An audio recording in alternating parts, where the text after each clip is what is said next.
நமஸ்காரம். உங்க கல்பனா ஸ்ரீகாந்த். கடகராசி மற்றும் கடகலக்ன அன்பர்களுக்கு மே 2025 வரக்கூடிய குரு பெயர்ச்சி எப்படி இருக்கும் அப்படின்றது தான் இந்த பதிவில் பார்க்க போறோம். ஃபர்ஸ்ட் அண்ட் ஃபார்மோஸ்ட், குரு உங்க மேலதான் உச்சம் பெறார். அந்த குரு 12ஆம் வீட்டுல இருக்கார். 12ஆம் வீட்டுல இருக்கிறது அவருடைய பார்வை பலத்தினால ஆல் நெகட்டிவிட்டியை ஓட ஓட ஓட விரட்ட போறார். அஷ்டலட்சுமி உங்க வீட்டுக்கு முன்னாடி வந்து நிக்கிறாங்க. அவங்கள கதவை திறந்து வாவான்னு கூப்பிடுறது மட்டும்தான் உங்க கையில. வெயிட் பண்ணிட்டு இருக்காங்க. அத்தனை சௌபாகியத்தையும் உங்களை தேடி கொண்டு வந்து கொடுக்கறதுக்கு. இதுல நெகட்டிவ் எல்லாமே போயிடும் அப்படின்னாலே அங்க சூப்பர் தானே சார். பாசிட்டிவ் அப்படின்றது சூப்பர்னாலும் நெகட்டிவ் ஓடிடுச்சுன்னா எப்படி இருப்போம்? குதூகலமா டான்ஸ் ஆடலாம்னு தோணும் இல்லையா? அந்த அளவுக்கு கடகராசி அன்பர்கள் வந்து பிரமாதமா அனைத்து முட்டுக்கட்டையிலிருந்தும் வெளியில வர போறீங்க. யாரெல்லாம் வந்து ஃபாரினுக்கு போகணும்னு ஆசைப்பட்டு ஆனா தடையாவே இருந்ததோ அவங்களுக்கு எல்லாமே தானாகவே வந்து நீங்க வெளிநாடு, வெளி மாநிலம், வெளி ஊரு போகக்கூடிய வாய்ப்புகள் கிடைச்சு, அந்த வாய்ப்புகள் கிடைச்சது மிகப்பெரிய யோகத்துக்குள்ள நீங்க போனதாகவும், அங்க நீங்க எதிர்பார்த்த விஷயங்கள் நடந்து நெக்ஸ்ட் ஸ்டேஜ் ஆஃப் லைஃப்க்கு மூவ் பண்றோம்டான்ற ஒரு ஃபுல் கான்பிடன்ஸுக்கு உண்மையான திரை அங்க காத்துட்டு இருக்கு. அது நடக்கும் அப்படின்றது ஞாபகம் வச்சுக்கோங்க. யாரெல்லாம் விசா கிடைக்கவே இல்லையே, 3 தடவை அப்ளை பண்ணிட்டோமே அப்படின்றவங்களுக்கு எல்லாம் இப்போ இந்த குரு பயிற்சிக்கு அப்புறம் விசாக்கு அப்ளை பண்ணீங்கன்னா கண்டிப்பா விசா கிடைக்கும், பிஆர் கிடைக்கும். நீங்க வெளிநாட்டிலேயே இருக்கணும் அப்படின்னு நினைக்கிறவங்க, உங்களுடைய சுய ஜாதகத்துல இருக்கக்கூடியவங்க கூட இப்போ வந்து டக்குன்னு நீங்க மூவ் பண்ணி அங்கேயே ஸ்டே பண்றதுக்கு உண்டான உங்களுக்கு சிட்டிசன்ஷிப்பும் உங்களுக்கு கிடைச்சிரும். அந்த அளவுக்கு அப்ராட்ல நீங்க ஸ்டே பண்றதுக்கும், அப்ராட் வழியில உங்களுக்கு நிறைய விஷயங்கள் நடக்கிறதுக்கும், அதே மாதிரி அப்ராட்னுடைய கிளைண்ட்ஸ் உங்களுக்கு லிங்க் ஆகி அதன் மூலியமா இங்கிருந்தே வந்து அப்ராடுக்காக நீங்க வேலை செஞ்சு அப்ராட் மூலியமா உங்களுக்கு வருமானம் வர்றதுக்கும் நிறைய நிறைய நிறைய சான்சஸ் இருக்கு. அதே மாதிரி புதன் வீட்டு குரு அப்படின்றதுனால சோஷியல் மீடியா, கனெக்டிவிட்டி, கம்யூனிகேஷன் அப்படின்றதெல்லாம் உங்களுடைய ஸ்கில் வெளியில வந்து உங்களை வெளிநாட்டுல இருக்கிறவங்க இங்கிருந்தே ஒர்க் ஃப்ரம் ஹோம்லயே பாத்தீங்கன்னா அங்க இருந்தா கூட நீங்க குடும்பத்தை விட்டு நிறைய அசௌகரியங்கள் நீங்க கஷ்டப்பட்டு செஞ்சு போகணும். ஆனா இப்ப எதுவுமே இல்லாம ஆனா வெளிநாட்டு சூழ்நிலையில உள்நாட்டிலே இருந்து வேலை செஞ்சு வெளிநாட்டு பணம் சம்பாதிக்கக்கூடிய அளவுல அவ்வளவு சூப்பரா இருக்கு. நிறைய நிறைய அபிவிருத்திகள் ஏற்படும். நிறைய விஷயங்கள் பாத்தீங்கன்னா கிஃப்ட்ஸா உங்களுக்கு வரும். அந்த கிஃப்ட் வரதே ஆச்சரியமா இருக்கும். என்னடா அது, இது பண்ணதுக்கு அவன் இவ்வளவு கொடுக்குறான், இங்க எவ்வளவோ இது பண்ணிருக்கோமே, கைவந்த கலையாச்சடா இது நமக்கு அப்படின்னு சொல்லிட்டு நீங்க செய்யற ஒவ்வொரு விஷயத்துக்கும் பாராட்டுதல் அந்த அளவுக்கு கிடைக்கும். ஒரு விஷயம்தான், நிறைய இதையே நினைச்சு தூக்கத்தை தொலைச்சிடக்கூடாது.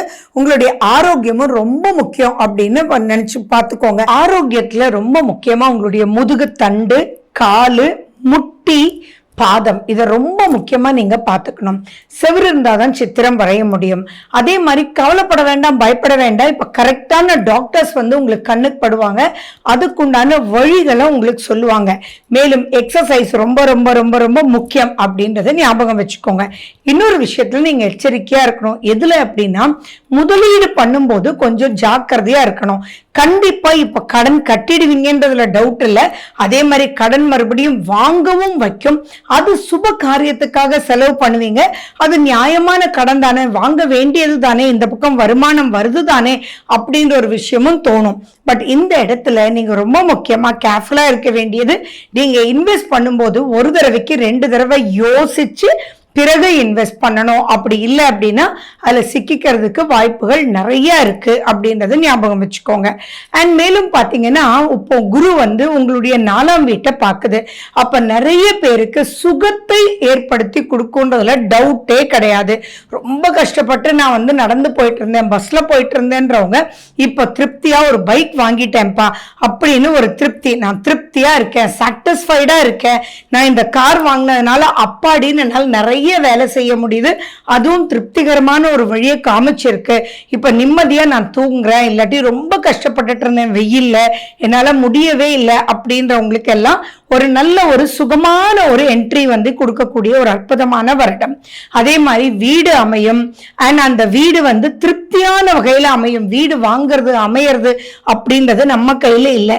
ஸோ அதை நீங்க வாடகை வீட்டு வீட்டுக்கு போனாலும் சரி, சொந்த வீடு ஒண்ணு கட்டி இருந்தது நீங்க வாங்கினாலும் சரி, அப்பா திருப்திப்பா, எங்க அவசரப்பட்டுட்டேனோன்னு நினைச்சிட்டு இருந்தேன், ஆனா இப்ப திருப்தியா இருக்கு, சின்ன சின்ன விஷயங்கள் ஆல்டர் பண்ணும் போதே ரொம்ப ஹாப்பியா இருக்குப்பா அப்படின்னு சொல்லக்கூடியதும், அதுக்காக வாங்கின இஎம்ஐ கூட நம்ம 1 மாசம் கட்ட வேண்டியது 2 மாசம் கட்ட வேண்டியது ஒரே மாசத்துல கட்டி திருப்தியான ஒரு ஸ்டேஜுக்கு போவீங்க. பட் அகெயின் அந்த மாதிரி உங்களுக்கு திருப்தியா போகும்போதும் ரொம்ப எச்சரிக்கையா இருக்கணும்.